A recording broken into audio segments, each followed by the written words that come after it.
Hello, everyone. My name is Nikita Ivanov. I'm a nurse practitioner at BC Cancer Center, Vancouver, as well as an educator at Prostate Cancer Support Care Program.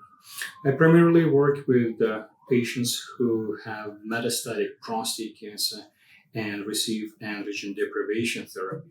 And today we're specifically going to discuss the side effects of androgen deprivation therapy and how we can manage those proactively.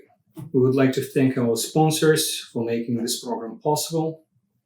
Our program offers different education modules. Most of these education sessions are offered every month and have a clinic. So if you're interested in learning more about our one-on-one appointments or our education sessions, please get in contact with the program coordinator.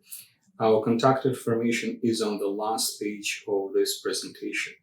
Today specifically, we're going to focus on Module 4, Recognition and Management of Treatment-Related Side Effects of Androgen Deprivation Therapy. And this module also has a one-on-one appointment clinic. I'm going to give a brief overview of the prostate cancer. We're going to discuss what actually androgen deprivation therapy is and how it works. We'll discuss treatment options that are available here in British Columbia, and we'll discuss specific side effects, which is specific to an androgen deprivation therapy, and how to manage them proactively. So prostate cancer is the most common cancer diagnosed in Canadian men. About 1 in 9 men in Canada will be diagnosed with a prostate cancer. The average age for diagnosis is about 74 years. The good thing that prostate cancer is a relatively slow-growing cancer. It is treatable. About 80% of men will be cured from their prostate cancer using local treatment, be it radiation therapy or surgery. Unfortunately, about 20% of men will present with metastatic disease at diagnosis. And with advanced screening and testing and treatment, we continue to improve overall survival for patients with prostate cancer and their quality of life. Now, let us start talking about androgen deprivation therapy and testosterone. Testosterone is the male hormone. It is produced throughout male's lifetime, from the birth till the man dies. It maintains a lot of functions in the male body. It maintains healthy prostate, but it also is a food source for prostate cancer. And back in 1950, Dr. Charles Higgins discovered that if he physically removes testes or performs orchiectomy, men with advanced prostate cancer tend to live longer and have a better quality of life. Around 1980s, new methods of controlling testosterone were developed, and majority of men are now receiving injections to control their testosterone levels. As I mentioned before, testosterone is responsible for many functions in the male's body.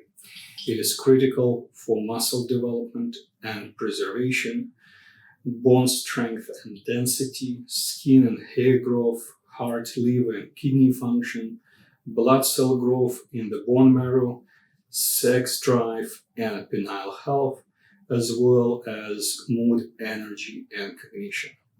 And the goal of androgen deprivation therapy is to decrease testosterone to castrate levels, or to as low as possible, to prevent the progression of prostate cancer. But by decreasing testosterone, we're also affecting a lot of functions in the male's body.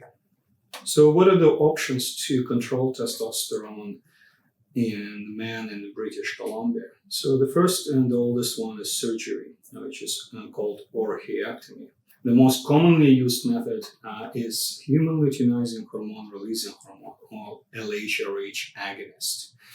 And we have 3 options here in British Columbia: medications such as Goserelin or Zoladex, leuprolide acetate, or Lupron or Eligard, and Goserelin. Another method of controlling testosterone is a human luteinizing hormone releasing hormone antagonist.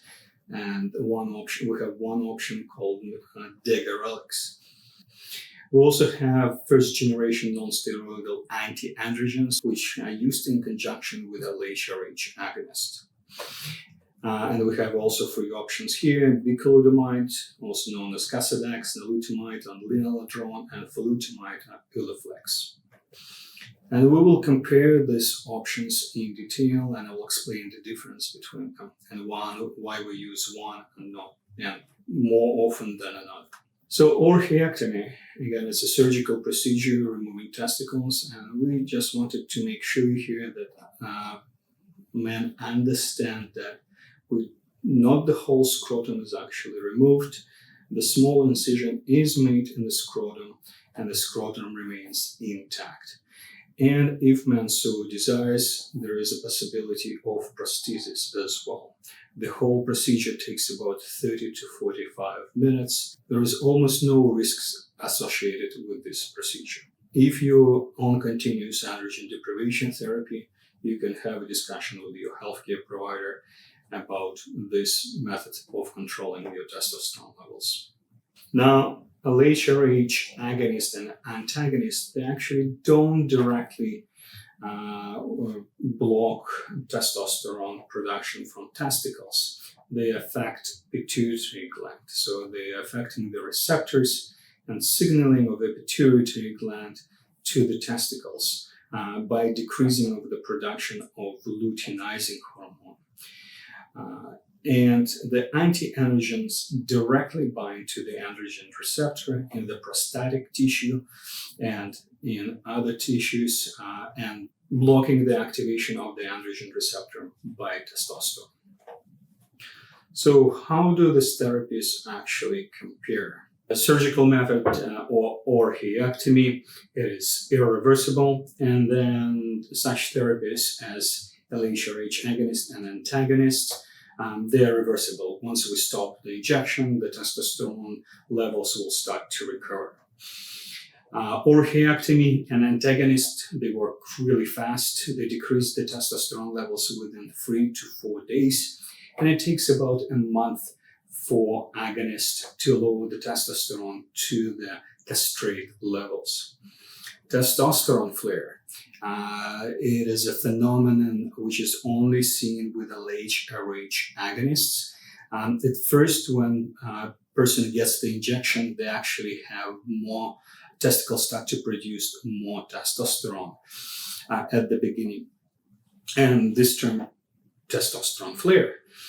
And that's why we use anti-androgen for about a month with LHRH agonists to prevent this testosterone flare. Because in men, for example, who have widespread metastatic disease, this can lead to progression of their prostate cancer.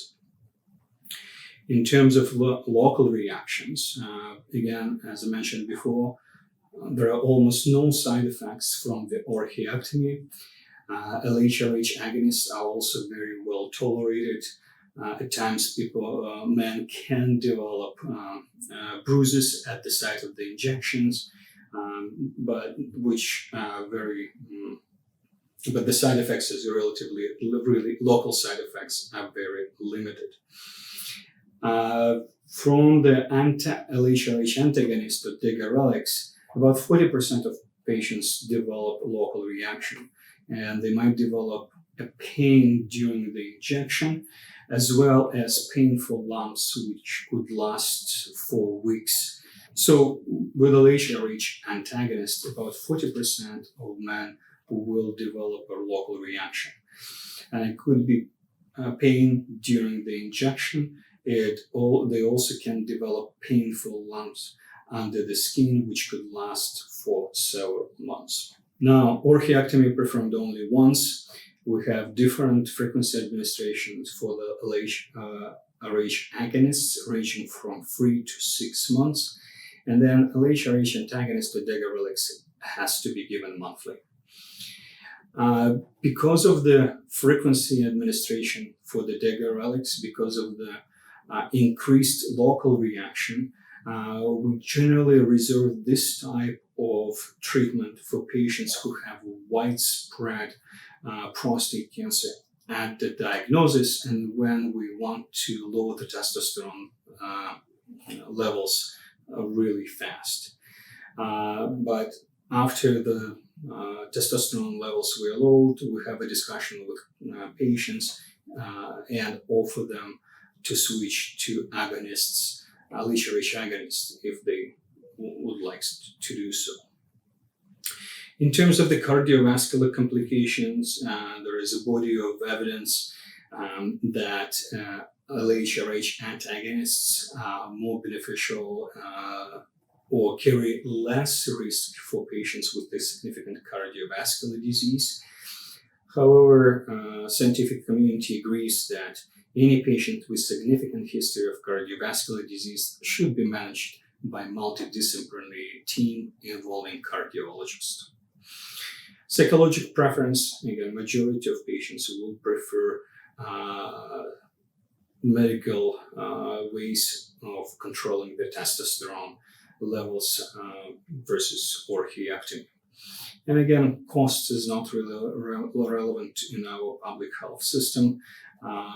Orchiectomy or surgical procedure cost about $500, where each injection costs about $300. Androgen deprivation therapy can cause a number of side effects, which may include weight gain, a loss of muscle mass, gynecomastia, gaining fat in the breast tissue, testicular atrophy, loss of body hair, hot flashes, fatigue, lack of initiative, and sometimes mood disturbances. And we will go over those side effects later on. Some of the men also could be treated with primary therapy, be it radiation therapy or surgery, and might experience side effects which are related to those treatments, and primarily those are the local side effects related to the urinary issues. And androgen deprivation therapy can further exacerbate those existing side effects from primary treatment as well. So let's discuss the side effects of androgen deprivation therapy, but so that you will lose your libido, that you will have issues with erectile function, and that you will experience hot flashes. When testosterone is lowered, your libido or sex drive may also decrease. Approximately 90% of men on androgen deprivation therapy experience lowered sex drive. Unfortunately, there is no magic pill that can increase your sex drive. For some couples, this can be a very small change in their usual routine, and others it can be a major loss. It is usually age-related, meaning that testosterone naturally decreases in men as they age. So the older men potentially might have low libido even prior to starting androgen deprivation therapy compared to younger men. However, if we stop androgen deprivation therapy, younger men generally will recover their libido faster. Maintaining physical activity is the best way to maintain libido. Also, such things as building intimacy with your partner, having feelings of closeness and connection, practicing mindfulness, being aware of your thoughts and feelings in the present moment without judgment or criticism. All of this will improve your sexual life. There are also exercises such as sensate focused and simmering, which could be further discussed in Module 2. So it is my recommendation to attend Module 2 if you're interested in maintaining sexual life and intimacy while being on androgen deprivation therapy. Erectile dysfunction is very common for men who receive androgen deprivation therapy. About 73 to 95% of men on ADT will experience erectile dysfunction. For some men, oral medications could be helpful, such as Viagra or Cialis.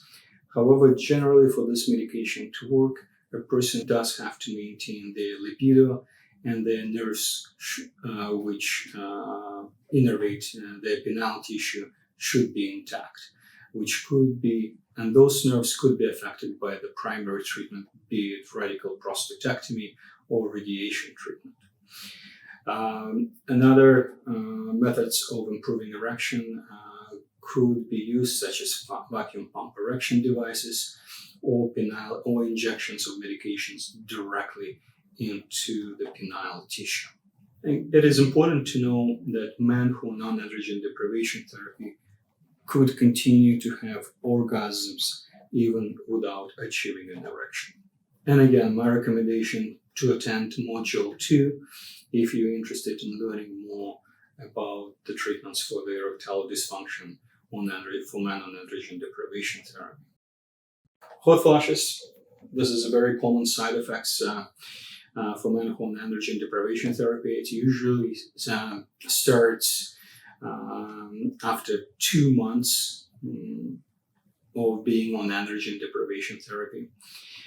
It seems to be like a trivial side effects, but I had patients who would stop androgen deprivation therapy because hot flashes significantly interfered with their quality of life. There are some things which potentially can impact the frequency and intensity of the hot flashes. We do recommend clients to limit the amount of alcohol, spicy food, and caffeine, which could be the potential triggers for hot flashes. We do recommend staying hydrated and cool, especially during the summer months. And we know that stress potentially also increases the frequency and intensity of hot flashes.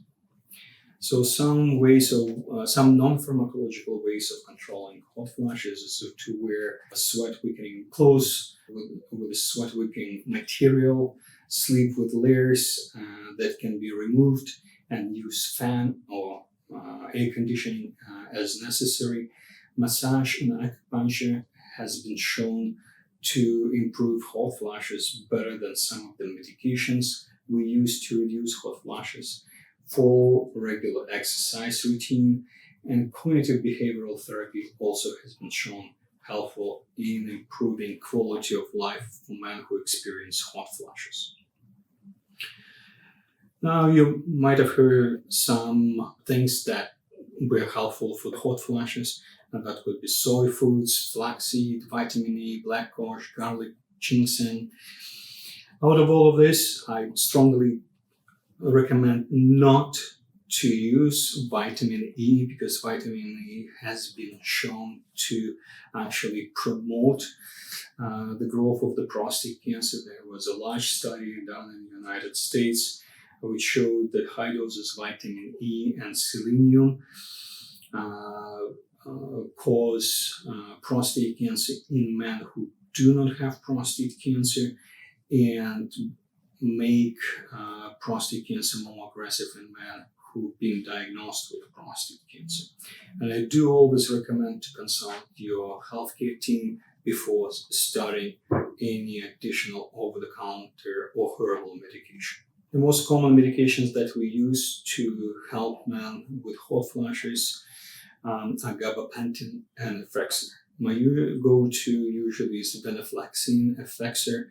This is a medication which has been used in high doses for the depression in the past. It also helps to relieve the frequency and intensity of hot flashes. And I do recommend men to try this medication at least for 4 weeks before stopping it, because it is most effective after 4 weeks of using it. What you commonly see: weight gain, gynecomastia, which is increased in breast tissue, loss of muscle mass and strength, shrinkage of penis and testicles, as well as hair changes. About 40% of men come into a clinic already with increased weight or overweight. It is not uncommon to gain up to 10 kilograms within the first year of studying androgen deprivation therapy. And primarily the fat is gained around the waist, hips, and thighs, and this also associated with loss of a lean muscle mass.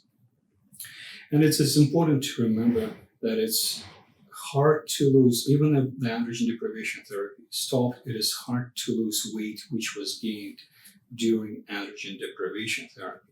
So we strongly recommend to develop an exercise routine which incorporates aerobic and resistant exercise.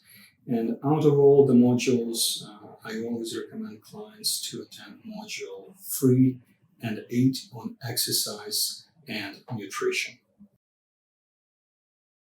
Men can experience decreased in penile length up to about 1 inch within the first 12-18 months of starting androgen deprivation therapy. Usually, the loss of penile length is stopped afterwards. Men can expect to have issues with their erectile functions, and this is usually due to the impaired vena-occlusive mechanism.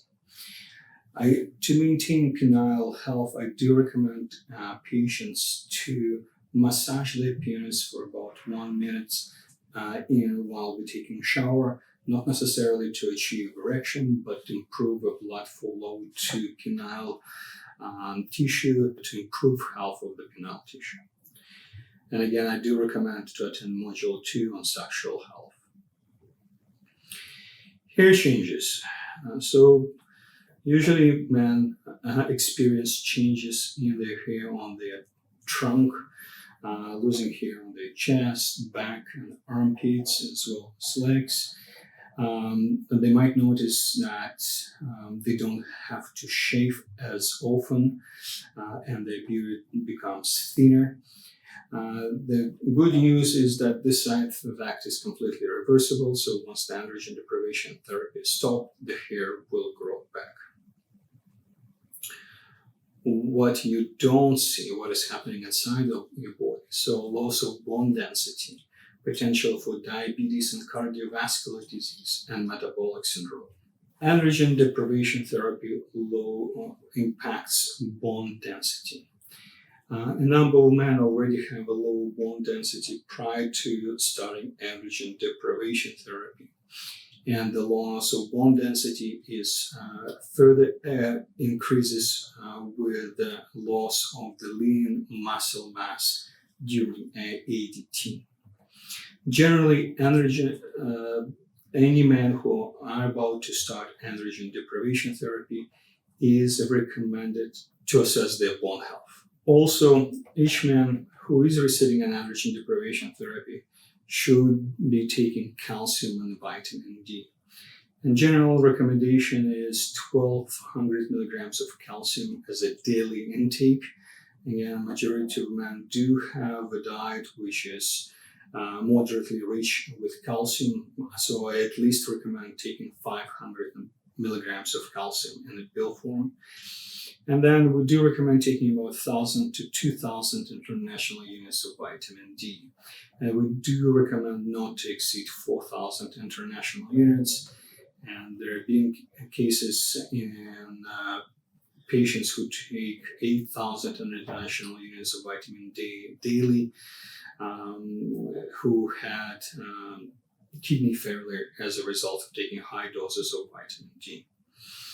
For men who are at higher risk of fracture within 10 years, and this is determined by the bone density scan, I recommend to start on additional therapy, and we generally recommend to start denosumab or Prolia. This is a medication given subcutaneously or injected under the skin every 6 months, so twice a year. And of course, we do recommend resistant exercise to help to preserve bone density.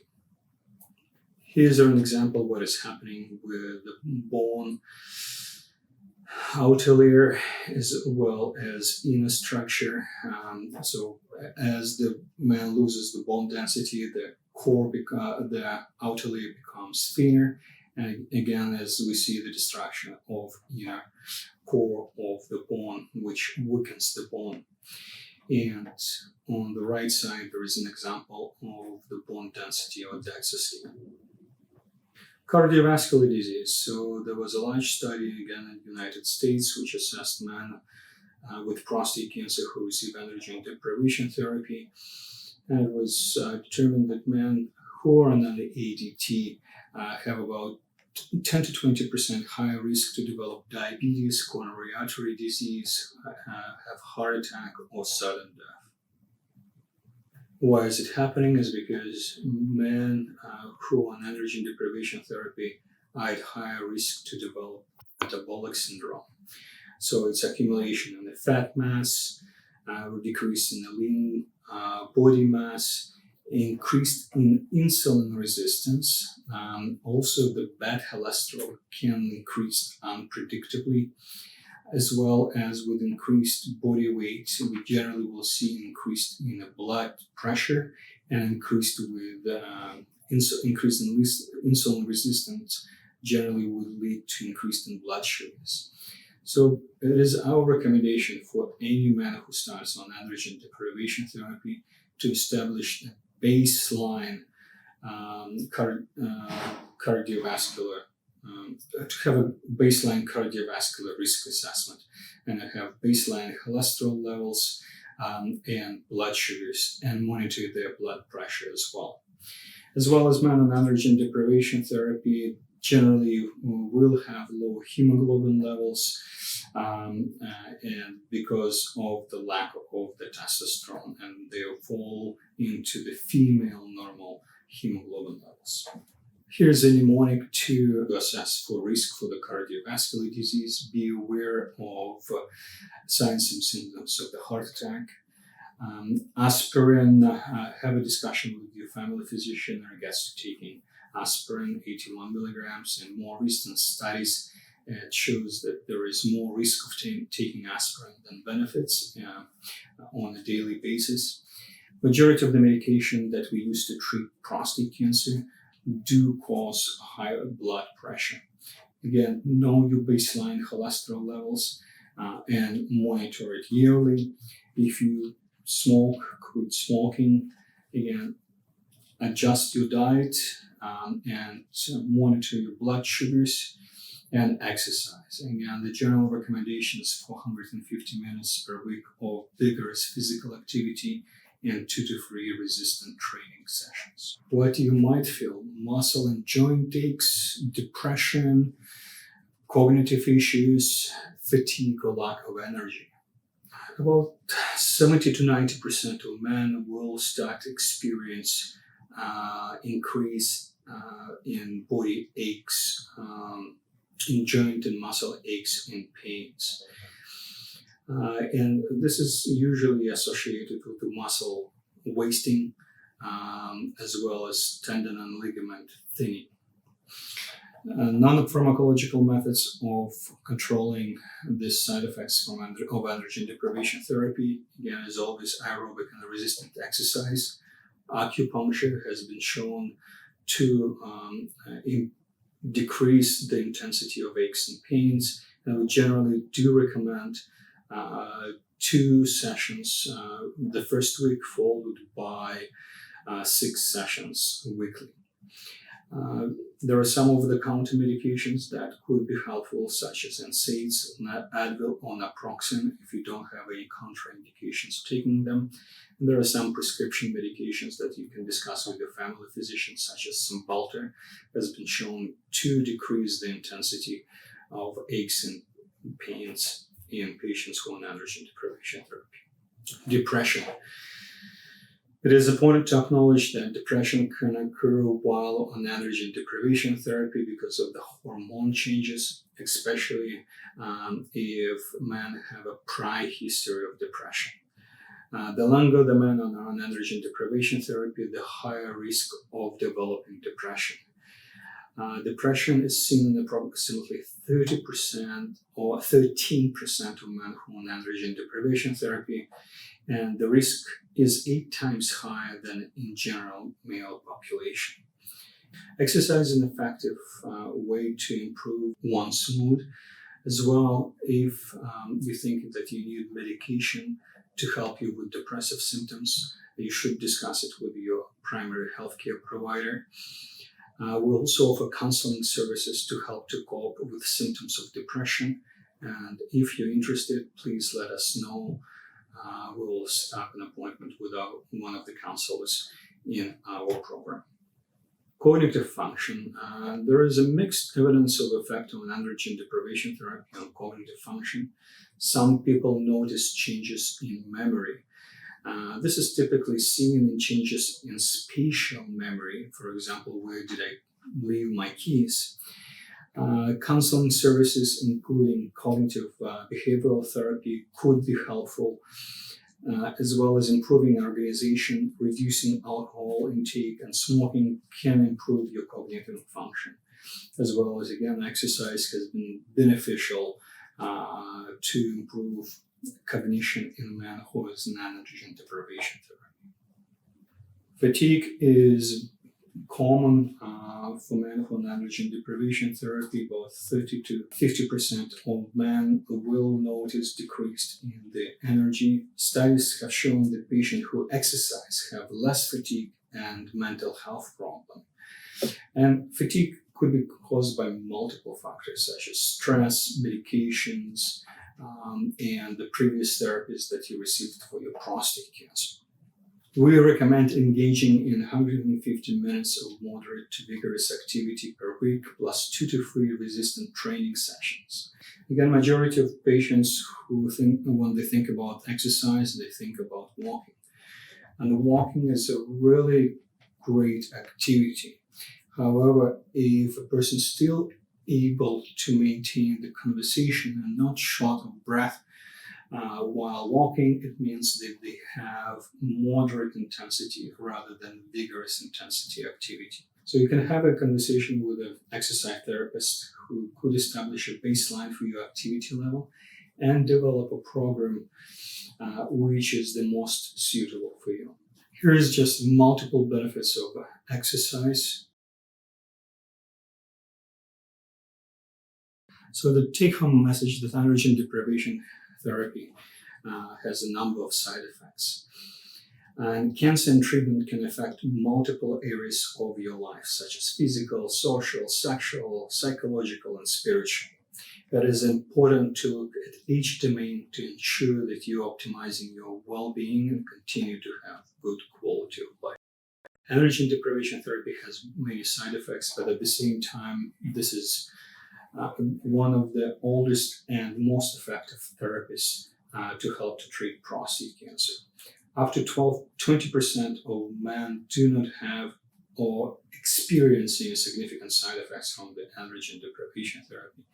Being proactive is the best way to avoid long-term problems with androgen deprivation therapy. Exercise and physical activity are the most effective treatment for many of the side effects of ADT. Prostate Cancer Support Program is here to help, but you need to take the reins and be an active participant in your health. We list all the side effects so that you are ready for them if they do happen, but it does not mean that you will experience all of the side effects that we mentioned in today's presentation. If you require more information, you're welcome to attend a one-on-one session with me where we'll discuss the side effects that are particularly important for you. We are here to help you on your journey with prostate cancer.